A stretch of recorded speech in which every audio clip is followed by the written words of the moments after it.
Imamo velike novice v primeru Lil Durka. Obtožbe, ki so bile dodane le nekaj tednov pred sojenjem, so zdaj izključene iz tega sojenja. In zvezni sodnik je na javni obravnavi opozoril tožilce. Durk je dosegel to veliko pravno zmago, ki spreminja vse glede njegovega prihajajočega primera. In razložili bomo, kaj to pomeni in kaj bi se lahko zgodilo. Vse skupaj z nekdanjim zveznim tožilcem Nimo Ramanjem. Dobrodošli v oddaji Sidebar, ki jo predstavlja Law and Crime. Sem Jesse Weber. Prav velike novice v primeru Lil Durka. To zadevo spremljamo že od začetka. Tako je, reper pravkar dosegel veliko pravno zmago pred svojim zveznim sojenjem zaradi umora po naročilu, kjer je obtožen, da je organiziral napad na rivalskega reperja. Tukaj lahko vidite člane ekipe Lil Durka, znanega tudi kot Dirk Banks, ki nagovarjajo medije pred to sodišče v Los Angelesu. To je prispevek novinarke Rolling Stone Nancy Dillon. In o tem ter o boju, na katerega se pripravljajo za njegovo avgustovsko sojenje, bomo povedali več v kratkem. Rad bi vam dal malo širši pogled in postavil to v kontekst, zakaj je to tako velika stvar. Lil Durk je namreč praktično že skoraj 2 leti zaprt v zaporniški celici. Njegovo sojenje bi se moralo začeti naslednji mesec. In to zaradi umora Savay Robinson leta 2022 v Los Angelesu. Tožilci trdijo, da je šlo za umor po naročilu, ki izhaja iz spora z reperjem Quando Rondom, in da je bila Robinsonova preprosto na napačnem mestu ob napačnem času. Ampak potem, kaj je bilo? Manj kot 3 mesece pred sojenjem je tožilstvo vrglo bombo in to, kar se je pravkar zgodilo, jim je v bistvu eksplodiralo v obraz. Durk je prejel novo nadomestno obtožnico z novimi obtožbami. Govorimo o povsem ločenih obtožbah, ki so segale prek meja zveznih držav in let. Govorijo o domnevni vpletenosti v streljanje v Chicagu, o tem poskusu umora v Atlanti, mislim, da celo o tej domnevni ali očitno domnevni operaciji preprodaje drog. Torej vse te različne stvari. In nenadoma ni šlo več le za en sam dogodek. Ni šlo več samo za ta incident v Los Angelesu. To bi lahko postal sodni proces, ki bi vključeval povsem drug nabor domnevnih kaznivih dejanj, za katera so njegovi odvetniki trdili, da bi jih tožilstvo lahko vključila že od začetka in da ne igrajo pošteno. To izhaja iz sodnih dokumentov, ki smo jih pregledali. In Dirkova pravna ekipa je trdila, glejte, morali bi sprejeti odločitev.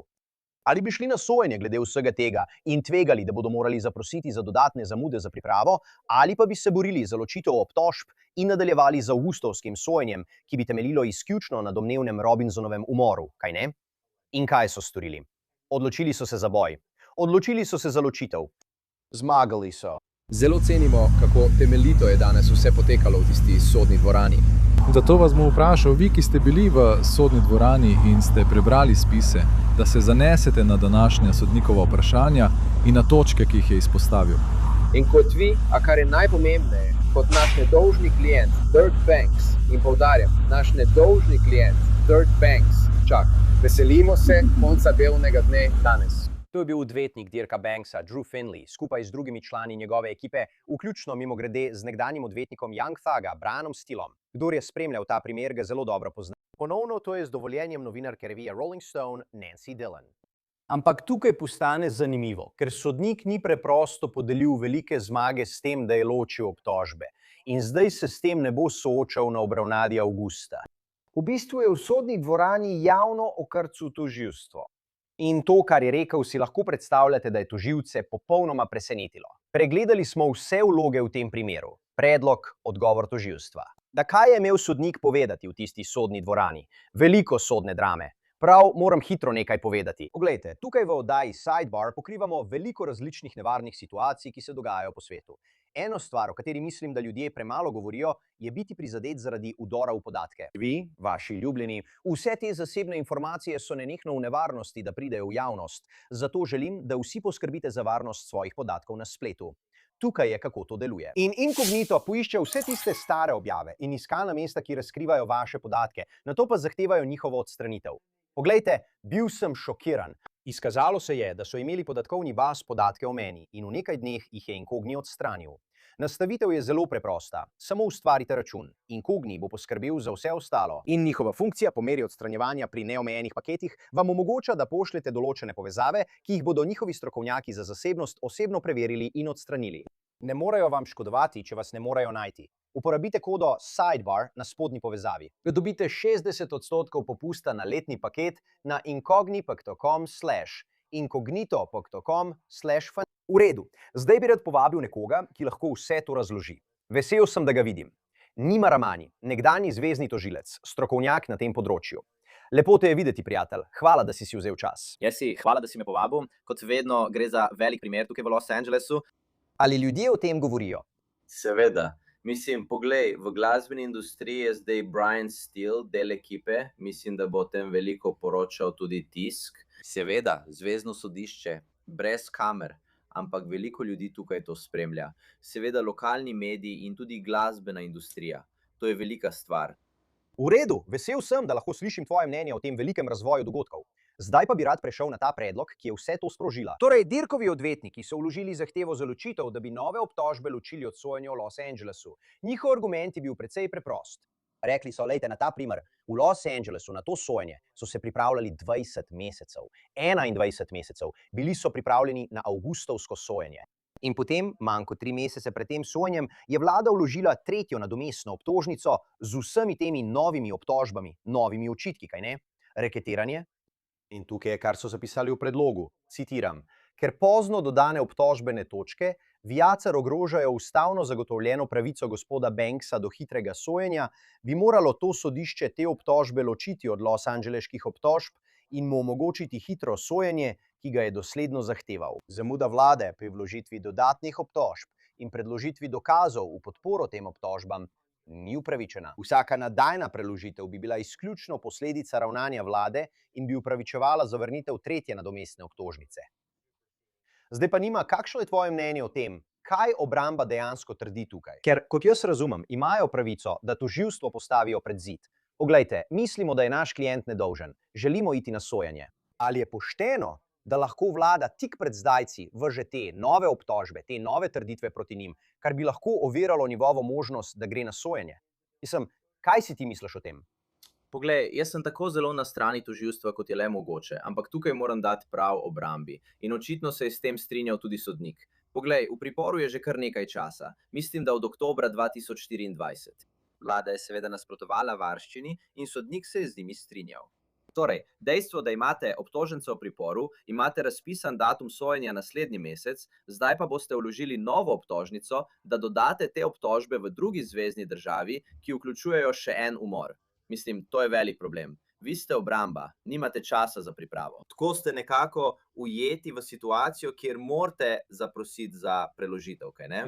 Da bi lahko pripravili svojo obrambo na celoten dodaten sklop dejstev, prič in obtožb, ali pa morate nadaljevati s postopkom praktično z eno roko zvezano za hrbtom. Tako je, vložitev nove obtožnice v tako pozni fazi problematična v kateremkoli primeru, še posebej pa v takem primeru, kjer so dodatne obtožbe tako resne. Vključujejo dejanja in priče iz druge zvezne države. Sodnik je torej rekel, če res želite to narediti, boste morali imeti ločeno sojenje. Stvari boste morali izpeljati pravočasno.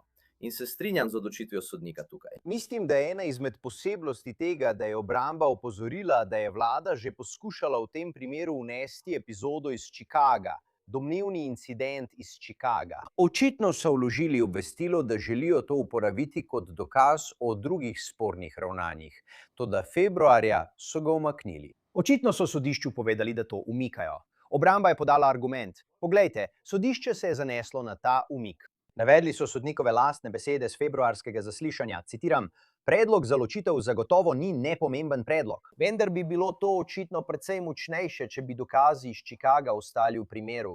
In potem so mesece kasneje rekli, da je tožilstvo poskušalo to ponovno vnesti, tokrat ne kot dokaz o drugih spornih ravnanjih, ampak kot neposreden dokaz o organizirani kriminalni združbi. Torej Nima, prosim, še enkrat, razloži nam to. Zakaj je bilo to tako pomembno za tožilstvo? O njihovi argumentaciji bomo govorili čez trenutek, ampak zakaj misliš, da je bilo to za tožilstvo tako pomembno, da predstavi te dokaze? In zakaj obramba tako poudarja, da je tožilstvo najprej umaknila dokaze, potem pa jih kasneje ponovno predstavila? Obstaja nekaj načinov, kako lahko takšne dokaze vključiš v postopek. Govoril si, da lahko to ravnanje seveda tudi vključiš v obtožbo, kaj ne? Kar je tožilstvo tukaj tudi poskušala narediti. Ali pa jih lahko vključiš kot dokaze o prejšnjih slabih dejanjih. O tem sva že večkrat govorila. Pogosto to vidiš, na primer, v primeru spolnega napada, kaj ne? Imaš oškodovance iz obtožnice in potem imaš še druge žrtve, ki pravijo, da so bile tudi one spolno napadene, vendar iz različnih razlogov, morda zaradi zastaranja ali drugih razlogov. Tožilstvo za ta dejanja ne vloži obtožnice, vendar se lahko uporabijo za prikaz motiva, skupnega načrta ali sheme, kaj ne? Torej, pravijo, da je Lil Durk tukaj vodil to kriminalno združbo in da so se maščevali ljudem, a ne? Torej je stališče tožilstva to odlično.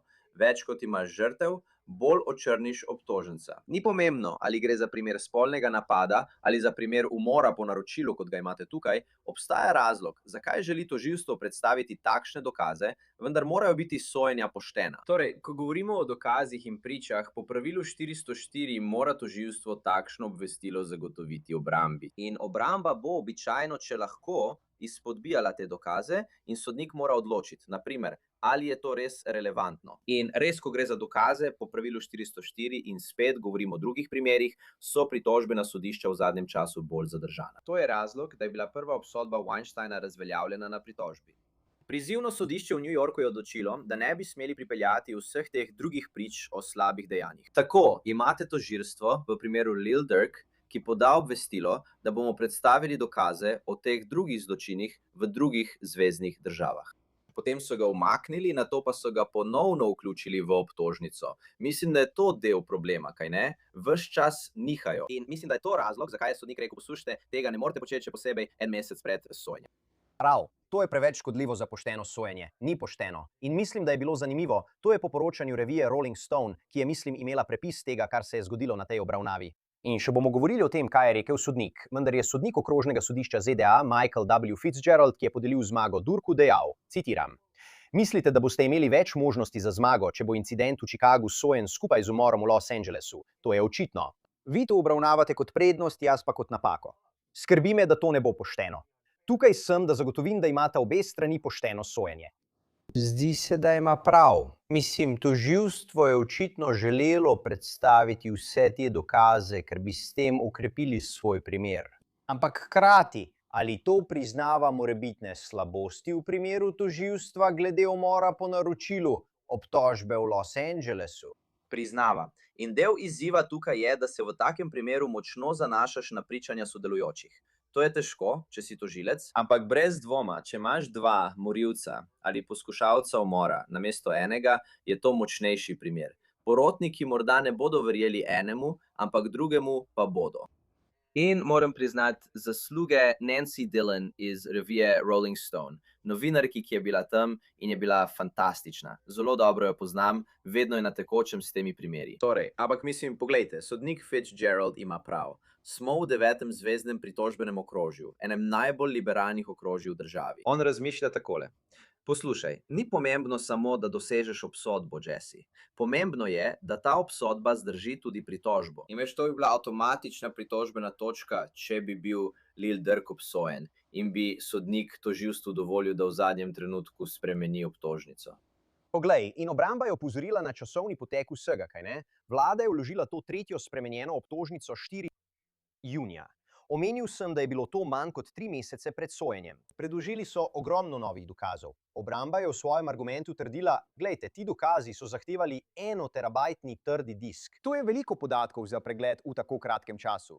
Napisali so, citiram: "Obramba je zdaj v položaju, ko mora pregledati, predelati, raziskati in biti pripravljena izpodbijati terabajte novih podatkov le 2 meseca pred sojenjem zaradi obtožbe, ki prinaša dosmrtno kazen. To je nevzdržno." In veste, razmišljam, kakšen bi bil argument vlade, kaj ne? Zakaj je vlada tako dolgo čakala? Kako to upravičujejo? Torej, odgovor vlade, ker se niso kar tako vdali, so vložili 30-stranski ugovor, v katerem so zapisali, da sta domnevni umor v Los Angelesu in umor v Chicagu del iste zadeve. Da sta del iste domnevne hudodelske združbe, da sta bila neposredno povezana, da so Dirkovi odvetniki pretiravali glede bremena novih dokazov. Tukaj je, kar so zapisali, citiram: "Edina osnova obrambe, banka za ločitev postopkov je, da bi združitev obtožb Viakar na sojenju 20. avgusta ogrozila njegove pravice do hitrega sojenja. Ta ustavna analiza ni podprta ne dejansko, ne pravno." In prav tako zavračajo idejo, da so te obtožbe zadrževali. Pravijo, da je bila preiskava v teku. To vemo. Mislim, poglejte, preiskave se lahko razvijajo. In rekli so, da so zasegli 59 digitalnih naprav, pregledati so morali terabajte podatkov. Poudarili so, da sta dva soobtoženca v čikaškem primeru priznala krivdo šele aprila in maja 2026, kar jim je dalo nove dokaze. Zakaj se motijo? Ali se obtožbe ne razvijajo? Ali se preiskave ne razvijajo? Ali se ne pojavijo novi dokazi? Zakaj se tukaj motijo? Poglejte, stvari se seveda spreminjajo, vendar je razlog, da so pravno gledano v slabšem položaju ta, da so oni tisti, ki nadzorujejo, kdaj je nekdo obtožen in aretiran. Oni predlagajo pripor. In dejstvo je, da zdaj, skoraj 2 leti kasneje, prihajate z novo obtožnico, tudi če to ni krivda vlade, ni tako, da bi bili kaznovani. Tukaj škodujete obtožencu, kaj ne? Ker ga zdaj postavljate v položaj, kot sem prej rekel, kjer kot obramba res nimate izbire. Morate preložiti sojenje, ker so vse to dokazno gradivo predložili v pozni fazi. In naj vam povem, ena stvar, ki je sodnikom ni všeč, je, ko tožilstvo prepozno predloži dokazno gradivo. In ne pravim, da so to imeli in da je prišlo do kakršnekoli nepravilnosti, ampak to je velik problem. Razkrivanje dokazov v kazenskem postopku je enostranska obveznost. Vi ste tožilstvo, takoj ko to imate, morate to predložiti. Tako, zdaj odpirate vprašanje o tem, kdaj ste to v resnici vedeli, sodniki lahko začnejo raziskovati. In naj vam nekaj povem. Govorimo o kazenskih zadevah, ampak moram potegniti analogijo s civilnimi zadevami. V civilnih zadevah namreč ne morete kar vložiti spremenjene tožbe. Morate dobiti soglasje druge strani. Obstaja zelo kratek časovni okvir, v katerem lahko spremenite tožbo, tudi v civilni zadevi, kaj ne? Če ne dobite soglasja ali dogovora druge strani, morate dobiti dovoljenje sodišča. Torej, to je v bistvu tisto, kar se tukaj dogaja. Se je lahko spremenjena tožba, ne glede na to, ali je civilna ali kazenska, doda dodatne obtožbe in trditve. In ni pošteno do osebe, ki se brani pred tožbo, da mora to storiti v kratkem času pred sojenjem. Torej, pojdimo k bistvu, kaj ne? Sodnikova odločitev. Sodnik Michael Fitzgerald je ponovno odobril Dirkovo zahtevo za ločitev postopkov. Ločil je točki 1 in 6 od preostale obtožnice. To pomeni, da umor v Chicagu oziroma domnevni umor in domnevni poskus umora v Atlanti ne bosta del avgustovskega sojenja. Tako bo Dirk šel na sojenje zaradi obtožb za najem morilcev v Los Angelesu, tako kot so si želeli njegovi odvetniki.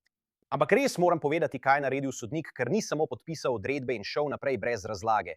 To obravnavo je izkoristil, da je tožilstvo javno ostro okrcal. Tožilcem je naravnost v obraz povedal, da točno vidi, kaj počnejo. Enega od citatov sem že omenil prej. Rekel je, da temu ne verjame. Po poročanju revije Rolling Stone je sodnik dejal, citiram, ta tretja dopolnjena obtožnica je nedvomno zelo prebrisan poskus, da bi čikaški rap mahal losangeleškemu psu. In sodnik je dejal, da je videti, kot da je tožilstvo skrbelo, da bo izgubila. Zdaj pa nekaj stvari tukaj nima. Že to veliko pove, da sodnik reče kaj takega. Mislim, da te še nikoli niso tako izpostavili. Ampak to je ena stvar. Zanima me, kaj si misliš o sodnikovem komentarju tam? In sprašujem se tudi, ali bodo sploh nadaljevali s temi drugimi obtožbami. Misliš, da bodo? Misliš, da bodo kdaj nadaljevali z ločenimi sojenji? Mislim, da ne, ker imaš lahko težave z pristojnostjo, kaj ne? Torej, imaš te druge domnevne dogodke. Ne vem, kakšna bi bila povezava s centralnim okrožjem Kalifornije tukaj v Los Angelesu v teh primerih. Seveda bi jih lahko preganjali v Chicagu ali Atlanti ali drugje. Mislim, da je to že ena težava na začetku. Poglej, če zmagajo v LA, je to verjetno brezpredmetno, ker ali gre za prepoved ponovnega sojenja o isti stvari? Ne mislim nujno, da gre za prepoved ponovnega sojenja o isti stvari. Sodnik je omenil prepoved ponovnega sojenja o isti stvari. Jaz ne mislim, da gre za prepoved ponovnega sojenja o isti stvari. Lahko bi prišlo do vprašanja vezanosti na že odločeno vprašanje, odvisno od tega, kako podrobni bodo porotniki. Spet sem poskušal razumeti zadevo. Dejansko tu ne pride do prepovedi ponovnega sojenja, ker so bile obtožbe zavržene. Ta zaščita nastopi, ko je porota zaprisežena, ko začne pričati prva priča. Tako bi lahko te primere ponovno sprožili. Če pa bi porotniki iz kakršnega koli razloga sprejeli zelo podrobno sodbo, v kateri bi na primer zapisali, da ni nezakonitega dogovora, da ni zarote, to bi lahko predstavljalo težavo v morebitnem kasnejšem primeru, v katerem bi vložili obtožbo zaradi zarote. Torej, odvisno od ugotovitev, ampak običajno v teh primerih gre za to, ali je obdolženec kriv ali ne. In nemogoče je vedeti razlog za oprostilno sodbo, ki bi preprečil ponovno sojenje v kasnejšem primeru. Zato mislim, da tukaj ni vprašanja prepovedi ponovnega sojenja o isti stvari. Sodnik je izpustil, kar me je presenetilo, mislim pa, da je šlo predvsem za to, da je želel kritizirati tožilstvo v tem primeru. Naj vas vprašam še zadnjo stvar glede tega. Torej, Lil Durk gre zdaj na sojenje 20. avgusta zaradi primera umora po naročilu v Los Angelesu. Nove obtožbe, obtožbe iz Chicaga in Atlante, so ločene. Morda bodo obravnavane ločeno. Bomo videli. Mimogrede, po razsodbi je Durkov glavni odvetnik Drew Finley izdal izjavo, v kateri je dejal, da smo zelo zadovoljni z odločitvijo sodišča za 21 mesecev. Bili smo neomajni v naši zavezanosti gospodu Banksu in njegovi nedolžnosti, ter se veselimo sojenja 20. avgusta 2026. Preden vas pustim, kako močno mislite, da je primer tožilstva proti njemu glede domnevnega umora po naročilu? Mislim, da je kar močan. Primeri kot je ta se resnično opirajo na pričanja sodelujočih prič. Resnično želim vedeti, kako učinkovito je bilo tožilstvo pri pridobivanju ljudi na svojo stran. Kadarkoli govorite o katerikoli kriminalni organizaciji, naj bo to domnevna organizacija Lil Durka, mafija, ulične tolpe ali karteli, resnično potrebujete člane te organizacije, da pričajo proti tistim, ki so najbolj odgovorni. In seveda nočete, da bi se sami zanašali na ovaduhe ali izdajalce. Upam, da lahko to pričanje podprete z dokazi. Vem, da je tukaj veliko elektronskih dokazov, sporočil in podobnega. Seveda mi je to všeč, če je to tožilstvo, če imate podprto pričanje, ki ga potrjujejo neodvisni dokazi, kot so sporočila, mislim, da je to močan primer. Ampak seveda, nikoli ne podcenjuj Briana Steela, odlično je opravil delo v primeru Young Thuga, torej to bo težka borba, Jesse. Prav, Nima Ramani, z veseljem te imamo tukaj, z veseljem nam vse to razložiš. Najlepša hvala. Hvala, Jesse, tudi meni je veselje biti tukaj, upam, da bom kmalu spet gost. In to je vse, kar imamo za vas tukaj na Sidebaru, vsi skupaj. Najlepša hvala, da ste bili z nami. In kot vedno, prosim, naročite se na YouTube, Apple Podcasts, Spotify ali kjerkoli poslušate podcaste. Lahko nas spremljate tudi na NBC-jevi platformi Peacock. Če mi želite slediti na omrežju X ali Instagram oziroma spremljati mojo oddajo na News Nation Jesse Weber Live od ponedeljka do petka ob 23. uri po vzhodnem času. Se vidimo naslednjič, vsi skupaj.